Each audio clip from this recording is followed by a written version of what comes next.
Hi everyone, I'm Chef Isabel. Welcome back to my kitchen. Today I'm going to show you a quick tutorial on how to freeze your herbs while they're still fresh. I managed to pick quite a variety of herbs, and so I've got a little thyme here, I've got some basil, lots of rosemary.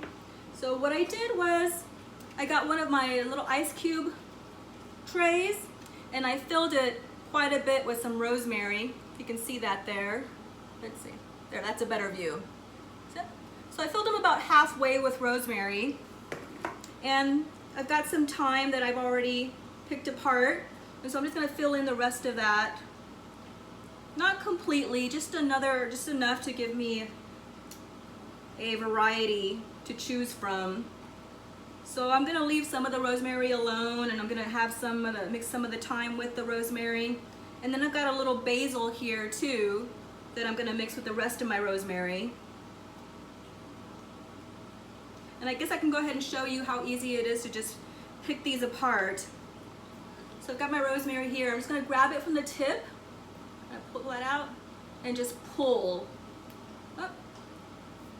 It's not as easy as I'm telling you, I guess.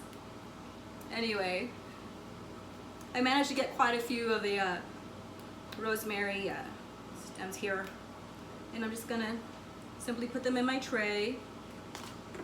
And you do want to kind of just lay them in there with your finger, just gently. The thyme is the same thing. I've got several sprigs here. All you do is grab it from the tip and pull. And this one's a little woody, but I have some here where the tips are a little flimsier, they're very tender, and that it's okay if those pieces come apart when you're trying to pull the leaves off. It's okay because the tender parts actually contain a lot of flavor. So you want that in your herbs. So it's okay if I can't get those leaves to gently come off. I'm just gonna take the whole tip off and just add it into my herb mixture.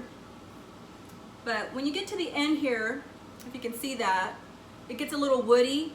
Those are the pieces you don't want. It'll make your food taste bitter. I've got a little Thai basil here. I'm just going to take these off and add it to my rosemary. It smells so good.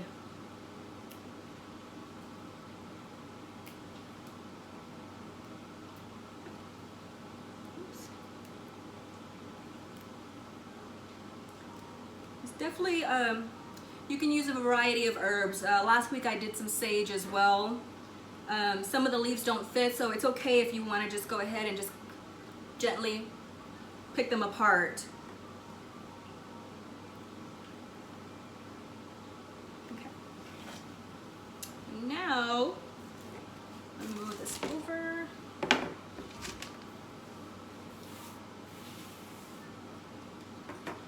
I'm gonna get my lemon, and since I've got half rosemary and thyme and the other half is rosemary and basil, I'm gonna just get my lemon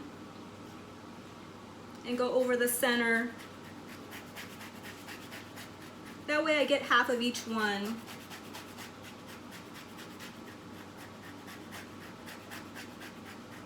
I don't want all my dishes tasting exactly the same. So I'm just going to put lemon over the center cubes. That way I've got 4 cubes here that are just rosemary and thyme, and I've got 4 cubes here that are just rosemary and basil, and in my center I've got 4 with lemon and 4 with lemon. So I'm just going to get that lemon in there, that zest. It's going to make food taste so good.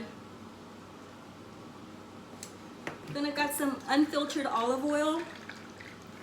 I love using unfiltered olive oil just because it tastes a little earthier. Oops. And I'm just going to fill each one of these cubes with the oil.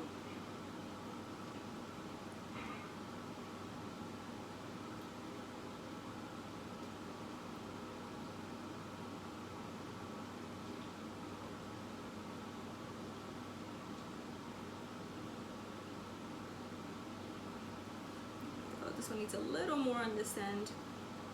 I've got a couple pieces sticking out, but for the most part, the herbs do a pretty good job at staying submerged in the oil. Just get those in there. I don't want to damage any of the leaves during the freezing process, so I'm just going to push the little corners in there. But for the most part, let's see if you can see this. So you put those in there. And if you don't have olive oil, it's okay. You can use regular vegetable oil. Sorry about that. You can use vegetable oil. It freezes as well. Now, the freezing process for olive oil is a little different. It's not going to be like water where it's going to freeze beginning once it gets to 32 degrees. It's a process. It'll coagulate first. It'll kind of get a little gelatinous looking, and then it's going to turn into an ice cube. So it could take, depending on what type of olive oil you're using. With my unfiltered olive oil, it tends to take about 2 days.